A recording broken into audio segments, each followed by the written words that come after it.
I'm Elamin Abdelmahmoud, and this is Commotion. Okay, I want to talk to you about a movie that has been getting a lot of attention. Village Keeper is the debut feature movie from Canadian director Karen Chapman. It is a movie about Jean, who's a Black woman navigating motherhood, trauma, and anxieties around her children's safety.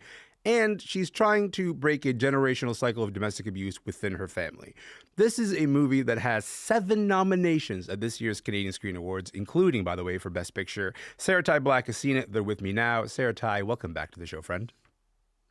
Hi. Hi, nice to have you here. Listen, I gave a very broad sort of synopsis of the movie just there.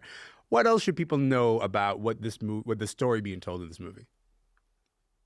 Well, first of all, how dare you make me follow a doctor and a nurse? Hi, I have an arts degree, but it is relevant to Village Keeper because Beverly Jean is a hardworking nurse, and I think that Village Keeper is a film that really knows that talking about intimate partner violence and talking about abuse outside of some of the more exploitative narratives that we're more used to on screen can ironically sometimes be more uncomfortable than those actual reductive depictions of abuse and harm. And I think that is especially true when it comes to witnessing that happen to women and girls on screen, and especially when it's Black women and girls.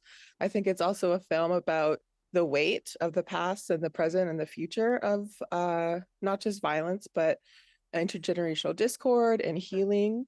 It's also a film about the process of feeling at home, not just in your body, not just in your spirit, but where you literally live. I think that a lot of narratives that focus on healing, like Village Keeper does, also kind of have this expectation of like upward mobility as part of that journey.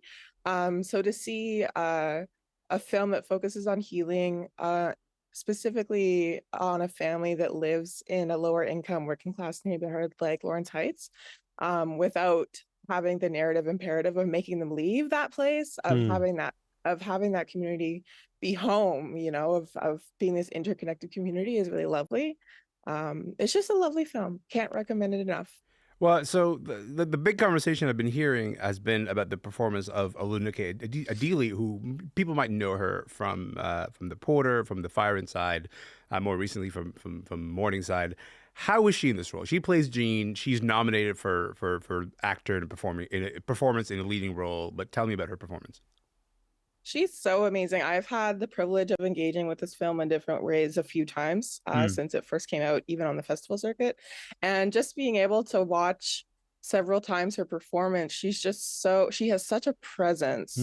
She's very much giving actor dancer model generally in terms of her physical presence. She's just such a commanding presence, but also a grace to this role of Beverly Jean that is just so emblematic of so many working class women, racialized women in Toronto and places like it. The film opens with this scene of her commuting to work on the TTC, which so many of us do every day, several times a day. And it's this really beautiful, poetic opening scene that takes this incredibly ordinary moment of labor, that labor that's so often invisibilized, and it takes the time and the care to really find the shapes and the contour and the beauty of that like very everyday, super regular working class experience of just getting to your job to kind of get by, I think in addition to the conversation that I've heard about Olunike's performance, I've heard, why don't we hear a bit of her performance? Here's her character, Jean, and interacting with Jean's mother, played by Maxine Simpson. I judged you. I saw you as weak. We try to be that proud figure and the mother that, like we're superwoman, but we're not. We're just as fragile. All of these secrets, holding them inside, makes me want to scream. Ah! So Olunike's nominated in performance for a leading role, but also Maxine Simpson's nominated for performance in a supporting role. And in addition to 2 other actors, the performance in a supporting role, out of the 5 nominees, 3 of them are for this film, which is like just quite an incredible haul for it. So this is, again, like you mentioned, this is a movie that is dealing with themes like loss, themes like survival and domestic abuse and intergenerational trauma. Was there a theme that, for you, as you were watching this movie, really resonated with you? Yeah, I think, first of all, pack your tissues. Every time I've watched this, I just cry and cry, but Hmm. in this great release kind of way.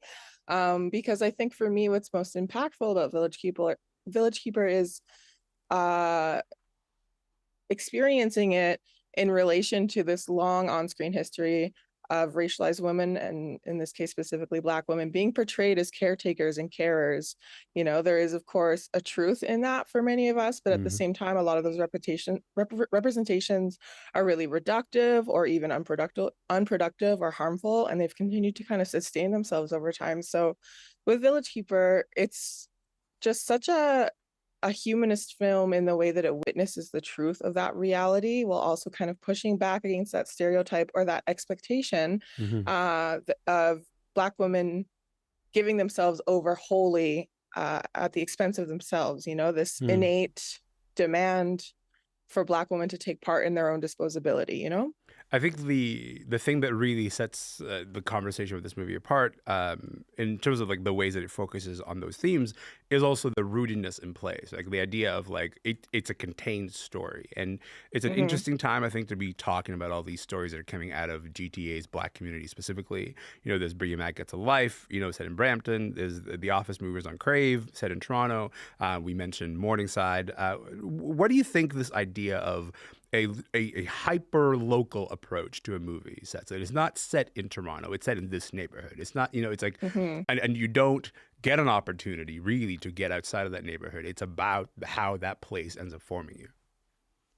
I love it. I hope we continue to get further away from like American imperialistic envisionings of Black experience. So, that's Hmm. very flattening of like one type of Black experience. And that to some cases can even happen when films are just broadly set in Toronto. So I love seeing all these stories coming out of very specific neighborhoods. And I think with Village Keeper, especially what it offers is that care, specificity, this refusal to flatten our stories Hmm. in their diversity and kaleidoscopic nature. And I think that Karen Chapman's background in documentary filmmaking really shines in that sense. She has such a humanist camera eye, such a compassionate gaze. You can feel that there's a reciprocal relationship happening between what you're seeing and what's behind the camera. And I think that's super important given the narrative here, and especially narratives like this that are set in neighborhoods like Lawrence Heights, where Hmm. there's been a historical tendency for the camera to take, and to be really exploitative and to not give anything in return. Hmm.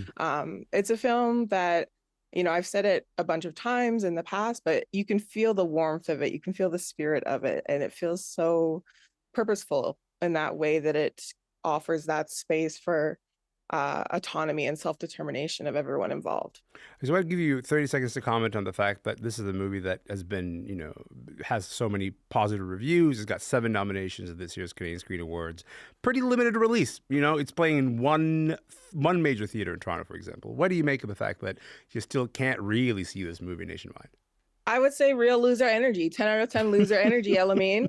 But in 30 seconds or less, I would Yeah. say this is an excellent example of supporting your local film festival. Hmm. Those may or may not know that I'm the manager of programming at Regent Park Film Festival. Shout out to my Regent crew and the Regent neighborhood. Village Keeper was our day 2 film. You could have seen this film for free, followed by a 30-minute Q&A with Karen and Olenike. The films are out there. You got to seek them out. Yeah. But yeah, I definitely want to see better. I want to see, there has to be some kind of like structural change to happen to support Canadian filmmaking. Because if we're not Hmm. seeing like something like universal language be in a wide release, like what chance do films that have the burden of being perhaps more marginalized have in an industry like that, And we say like universal language was like Cannes, you know what I mean? Like this is a movie that literally went to the Right? biggest film festival in the world and then did not make. We've not really seen the wide release in this country yet. So something does have to change, pal. But I appreciate your time and appreciate you being here. Thank you again. You're the best. Thank you for having me. Yes, of course. Sarah-Tai Black is a film critic in Toronto. Their work shows up at the Globe and Mail and right here on Commotion. Village Keeper is out now in select, very few Canadian theaters. My name is Elamin Abdelmahmoud. This show is called Commotion. We'll be back tomorrow. See you then.